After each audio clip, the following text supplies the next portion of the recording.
Olá, pessoal.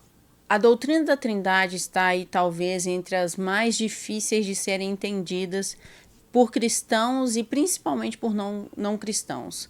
A doutrina da Trindade é um dos motivos, um dos ensinamentos que dividem, por exemplo, os monoteístas, como os judeus, islâmicos e cristãos. Nós, cristãos, acreditamos que Deus é um ser tripessoal, né? E nós temos a pessoa do Pai, a pessoa do Filho e a pessoa do Espírito Santo, que são como três pessoas conscientes de si mesmas e que vivem eternamente e que têm essa natureza divina. Já o judaísmo e o islamismo acreditam que Deus é um ser unipessoal, só existe uma pessoa, não existe mais nenhuma pessoa e não existe trindade. E vários são os exemplos que as pessoas tentam apresentar para entender o que é a trindade. Eu, por exemplo, eu não gosto de nenhum desses exemplos, né? Eu estou ali com o que o Wayne Grudem fala no livro dele, A Base da Fé Cristã, que nenhum exemplo humano consegue explicar o que seria, né, a trindade em si, né? Esses exemplos de a trindade, Deus é como água no estado líquido sólido líquido gasoso, ou como a uva, que uma hora precisa ser amassada, mudar semente, uva e vinho, ou como café, né, junta água, açúcar e o pó, e aí o resultado é Deus, né, que é o café. São várias as tentativas de explicar como é a Trindade. Eu, sinceramente, acho que nenhuma consegue explicar a totalidade do que é a Trindade. O próprio Lewis, nesse livro aqui, Cristianismo Puro e Simples, ele pede para a gente imaginar que a Trindade seria como um cubo. Ele faz toda uma explicação, né, das três dimensões, pede para a gente imaginar uma reta, um quadrado, depois um cubo, um elemento sólido, mas eu não gosto de nenhum desses exemplos. Eu prefiro tentar entender que, eu entendo, né, que o melhor exemplo, a melhor forma de entender é que Deus é realmente esse ser tripessoal, tá? Mas uma forma que a gente pode, de repente, comunicar a nossa fé na Trindade para aqueles que ainda não creem é talvez explicar como que é o nosso relacionamento com a Trindade. Veja bem, ao falar do nosso relacionamento com a Trindade, a gente não está explicando nenhuma forma de modalismo, ou seja, falando que cada um é um modo de Deus. O Pai é um modo de Deus, uma função de Deus. O Espírito Santo é um modo de Deus, uma função de Deus. E Jesus, o Cristo, ele é um modo de Deus, uma função de Deus. Não, essa é uma heresia que já foi combatida há muitos séculos. O que eu quero explicar para vocês é o que até o C.S. Lewis chama aqui, falando que a teologia é algo prático, é a forma prática como nós nos relacionamos com a Trindade. E é isso que o Lewis faz também no capítulo 4 aqui do Cristianismo Puro e Simples, quando ele fala ele deu o título de Bom Contágio. Na verdade, esse capítulo todo, ele fala sobre como é o relacionamento da Trindade, das três pessoas da Trindade ali, que é algo maravilhoso, quero trazer para vocês aqui. Deixe o comentário aqui, caso vocês queiram que eu explique aqui para vocês como que o Lewis explica que é o funcionamento da Trindade. Ele faz uma associação de que Deus é amor e fala como que Deus pode ser amor, que a possibilidade de Deus ser amor é por causa justamente da existência de Deus ser uma Trindade. Mas o que eu quero trazer para vocês aqui é como é essa questão do nosso relacionamento com a Trindade, né? Com as três pessoas que são divinas, né? O C.S. Lewis, ele fala aqui mais para o final desse capítulo 4, que é o seguinte, que se você pensa no Pai como algo que está lá fora, à sua frente, e no Filho como alguém que está ao seu lado, ajudando você a orar, o Espírito Santo, ele vai ser essa terceira pessoa, ele é como algo que está dentro de você ou na sua retaguarda, né? Então, nós nos relacionamos o tempo todo com as três pessoas da Trindade.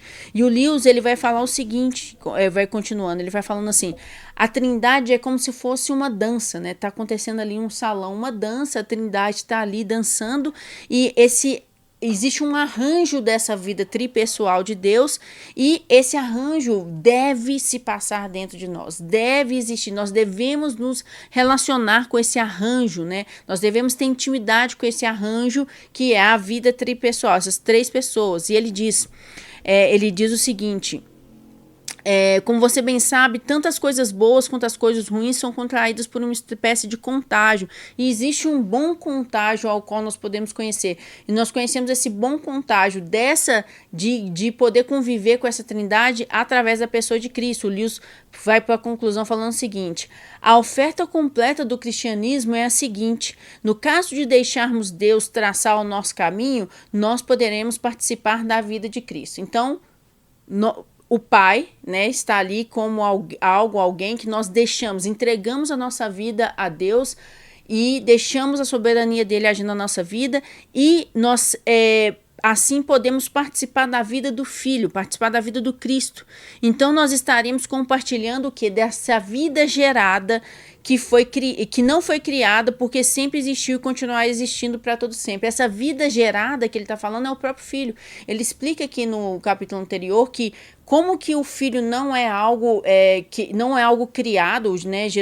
O Cristo não é criado, mas é gerado e existe eternamente com Deus porque flui de Deus. É como se não é que está falando que flui de Deus, é como se para a gente entender como que não é que a diferença de ser gerado e criado. Uma forma da gente entender é como se fosse que Cristo, né, o Logos, ele flui de Deus eternamente, assim como o próprio Pai existe eternamente. Esse fluir do Pai existe eternamente também, porque Jesus existe eternamente com o Pai. Ele não é criado, ele não passa a existir a partir de um momento, ele não é o primeiro filho que Deus criou, ele não é a primeira criação de Deus. Na verdade, ele é Deus e existe eternamente com Deus. E ele continua falando, esse Cristo, ele sempre existiu e continuará existindo para todo sempre. Cristo é o Filho de Deus. Se a gente compartilhar do tipo de vida de Cristo, também nós nos tornaremos filhos de Deus, tá? E ele fala antes, né, que o Jesus nos ensina, né, ele está ali nos tornando filhos do próprio Deus. E ele continua: devemos amar o Pai como o próprio Cristo fez. E o Espírito Santo, então, surgirá em nós. Cristo veio a este mundo e se tornou homem para quê? Para disseminar entre as pessoas o tipo de vida que ele possui. Cristo veio a esse mundo em carne para espalhar o tipo de vida que ele possui e o tipo de relacionamento que ele possui com o Pai, pelo que chamo de bom contágio. Esse é o bom contágio, esse compartilhar, esse tipo de vida, na verdade, é ser contagiado pelo tipo de vida que é o tipo de vida que Cristo vive com o Pai. Todo cristão deve se tornar um pequeno Cristo.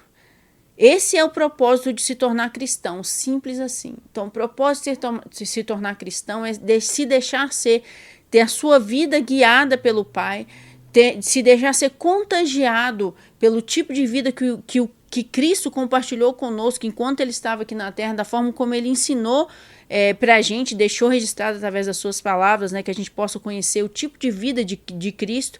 E o Espírito Santo, então, vai se relacionar conosco, né? Nós vamos viver no Espírito, nascer de novo. Talvez seja uma forma também aqui de explicar o que o próprio Jesus disse, né, na Bíblia, aquele que não nascer da água e do Espírito. Então essa é uma forma de nascer do Espírito, né? Buscar viver, né, a vida que Cristo, né, viveu, esse bom contágio, e assim, e somente dessa forma a gente vai entender o verdadeiro propósito de ser cristão, tá? Esse aqui é assim que o Lewis conclui esse capítulo, que ele chama de bom contágio, e é assim que ele explica como que nós podemos, né, nos relacionar com esse Deus tripessoal, com essa trindade que vive harmoniosamente entre eles, né? Estão ali como num salão, numa pista de dança, e o que a gente tem que fazer é tentar entrar nessa dança. O que a gente tem que fazer é tentar viver nessa coisa harmoniosa, que o Lewis até fala assim, que é assim, vivendo a vida trinitária, a única forma da gente ser verdadeiramente feliz. Bem, eu espero que você tenha gostado desse conteúdo, desse compartilhamento aqui, desse estudo, né, meu aqui do Cristianismo Puro e Simples. Caso vocês tenham gostado desse tipo de conteúdo, comente aqui na parte aqui que vocês podem fazer comentários, para eu saber para eu continuar trazendo esse tipo de conteúdo para vocês, tá bom? Eu particularmente amo aprender através de livros, tá? Conhecer mais a Deus através de livros, né, e da leitura. Espero que você goste, não deixe de curtir, não deixe de compartilhar com quem você acredita que seja uma bênção e a gente se encontra no próximo vídeo. Um abraço, tchau, tchau.